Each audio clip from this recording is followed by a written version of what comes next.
Women explaining and understanding why Doe is devastating for society, family, and women. Why they would choose to go their own way, and that's what's scary, is there's actually a rational reason why they would do that. Men going their own way. And you can think what you want about it, but this is a really big problem for women, for us, for our future, for families, for you to find a partner.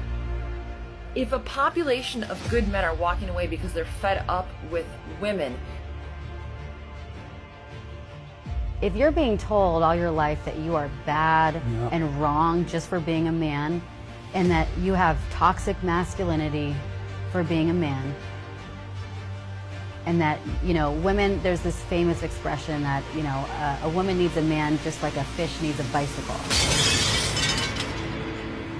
And that men are basically useless, and that men are terrible, and that, you know, women are superior. Our society is very callous towards men. The only message most men hear in the world is that they're a bumbling buffoon. The TV shows are full of idiot men. Commercials show men as buffoons. The society is against them. All they hear about is what idiots men are. It's the mass of women that are taking over the culture and representing women. They're loud, they're mean, they say they want equality. Why are they not protesting in the streets for the changing the laws for alimony or child support or child custody? Because they don't want equality, they want superiority. The male gender has more of a slave state, and it's because men are now subjugated to the law and to women, and nobody really believes it except the men who go through, say, the court. But most men think that they're exempt from that until they end up in a bad situation. So for a lot of the men, and a lot of them have gotten screwed over in terrible relationships and divorces, and gotten their kids taken away from them. So it's an understandable response. In the United States of America, as a man, you can't speak up. I think most women tend to be very, I'm stereotyping, but they tend to be more collectivist. They tend to sort of be more in that socialist mindset. So I don't know that you're going to see a huge change. I think the change will have to come from men.